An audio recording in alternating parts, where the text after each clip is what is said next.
সেই বিজিবি কিন্তু হেফাজতের সময় গণহত্যা চালাইছে এখানে। যে পুলিশকে এক্সিকিউটিভ ইন্টারফেয়ারেন্স থেকে আলাদা করতে হবে। পোশাক তো বহুবার পরিবর্তন হয়েছে বাংলাদেশে, পুলিশের, র্যাবের, বিডিআর এর, বিজিবির, সশস্ত্র বাহিনীর হাইসলক পরিবর্তন হয়নি। গুম, খুন, মানবাধিকার লঙ্ঘন, হাজার হাজার মানুষের গণহত্যা, লাশের মিছিল বানানো, গণকবর দেয়া, যা যা কারণে বাংলাদেশ রাষ্ট্র স্বাধীন হয়েছিল তার প্রত্যেকটা কারণ লঙ্ঘিত হয়েছে আইন শৃঙ্খলা বাহিনীর হাতে গত 16 বছর, গোয়েন্দা সংস্থা সহ। তাই আমরা বোধ করছি যে মৌলিক সংস্কারের প্রস্তাবনা নিয়ে আলোচনা হওয়া দরকার। বাংলাদেশের পুলিশের সংস্কার নিয়ে ইতিমধ্যে আমরা ব্যক্তিগতভাবে বিভিন্ন ফোরামে কথা বলেছি। আমরা বোধ করছি যে পুলিশ সংস্কার কমিশন যে রিপোর্ট দিয়েছেন, তারা স্যাডলি আমাদের কাছে কোনো চিঠিপত্র লেখেন নাই, তারা আমাদের কোনো পরামর্শ চান নাই, ওনারা আমাদেরকে বোধ করেন নাই যে রাজনৈতিক দল আকারে আমাদের কোনো মতামত নেওয়া দরকার ছিল, যেটা খুবই দুঃখজনক। পুলিশের সংস্কারের বিষয়ে মোদ্দা কথা হচ্ছে যে পুলিশকে এক্সিকিউটিভ ইন্টারফেয়ারেন্স থেকে আলাদা করতে হবে। আপনার নির্বাহী হুকুমের মাধ্যমে পুলিশকে যেভাবে মিসইউজ করা হয়েছে এটা বন্ধ করা দরকার। দ্বিতীয়ত হচ্ছে যে পুলিশের একটা জবাবদিহিতার জায়গা তৈরি করা দরকার, যে কারণে আমরা বহুবার বলেছি যে ইন্ডিপেন্ডেন্ট পুলিশ কমপ্লেইন্স কমিশন করতে হবে। বিভিন্ন ইউরোপিয়ান ওয়েস্টার্ন কান্ট্রিগুলোতে আছে যে পুলিশের বিরুদ্ধে অভিযোগ পুলিশের কাছে যেন দিতে না হয়। র্যাবের বিরুদ্ধে, গোয়েন্দা সংস্থার বিরুদ্ধে, সশস্ত্র বাহিনী, বিজিবি, এই যে টোটাল আইন শৃঙ্খলা বাহিনী আছে তার বিরুদ্ধে অভিযোগ কোন আইন শৃঙ্খলা বাহিনী নিতে পারবে না, করতে পারবে না। এটা ইন্ডিপেন্ডেন্ট বডি লাগবে তার বিরুদ্ধে অভিযোগ করবার জন্য, তার তদন্ত করবার জন্য আলাদা বডি লাগবে। এই জন্য আমরা বরাবর আগের মতোই বলেছি যে ইন্ডিপেন্ডেন্ট পুলিশ কমপ্লেইন্স কমিশন করতে হবে। এই কমিশন পুলিশের জবাবদিহিতা নিশ্চিত করবে এবং বিচার ট্রাইব্যুনাল করবে প্রয়োজনে। থার্ড হচ্ছে আমরা বলেছি পুলিশের বেতন ভাতা, তারপরে সুযোগ সুবিধা বাড়ানোর প্রশ্ন। দেখেন একজন কনস্টেবল 9, 10, 11,000 টাকা বেতন পায়।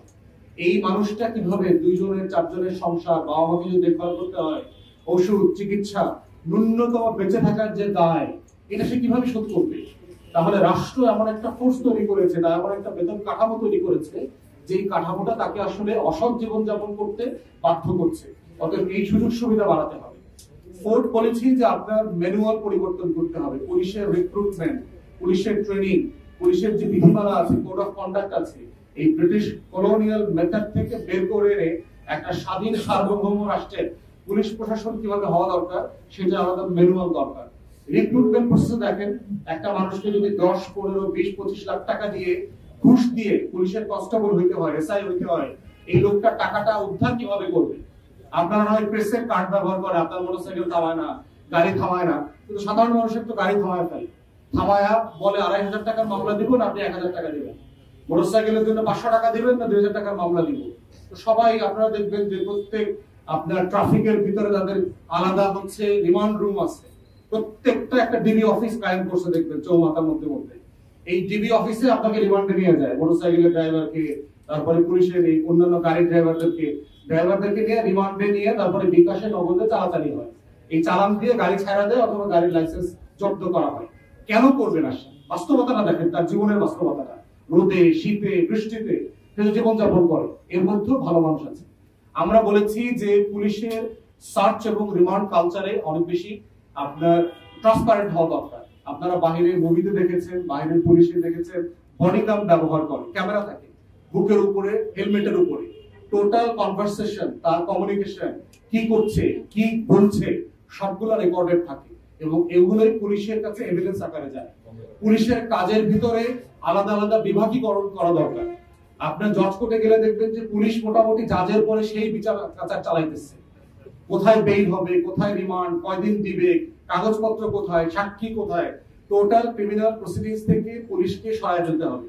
তদন্ত দেখবেন পুলিশের একই এসআই তদন্ত করতেছে, আবার মানুষের মানে মিছিলে মারামারি করা লাগবে, পিটাপিটি করা লাগবে, তাও সে করছে। তাহলে এই ডিপার্টমেন্টাল কাজগুলোকে আলাদা করতে হবে। মেয়েদের সেনসিটিভিটি রিলেটেড কিছু ক্রাইমস আছে, সেখানে আলাদা মহিলা পুলিশ দরকার।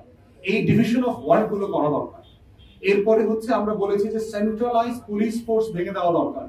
সারা দুনিয়াতে আছে যে আপনার কেন্দ্রীভূত পুলিশ প্রশাসন না থেকে আপনার স্থানীয়করণ করে দেওয়া দরকার রিক্রুটমেন্টের পরে। এইরকম একটা অনেকগুলা আমাদের প্রস্তাবনা আছে, যেটা অফিসিয়ালি আপনাদেরকে আমরা সুপারিশ আকারে কনফারেন্স করে আমরা দিব। যেহেতু ভাই জিজ্ঞেস করেছেন, পোশাকের বাইরে উঠে সিরিয়াস রিফর্ম আলোচনা হওয়া উচিত। পোশাক পরিবর্তন এর আগে বিডিআর একটা হয়েছে পিলখানা গণহত্যার পরে, সেই বিজিবি কিন্তু হেফাজতের সময় গণহত্যা চালাইছে এখানে। অতএব মাথায় রাখতে হবে পোশাক পরিবর্তনের পরেও কিন্তু আমার সীমান্ত কিন্তু অরক্ষিত ছিল, আমার নদী, আমার খাল, আমার জমিন অরক্ষিত ছিল, আমার কৃষককে হত্যা করেছে, আমার গরু ছাগল নিয়ে গেছে। অতএব এটা কাজ করবে না, সিরিয়াস রিফর্ম দরকার।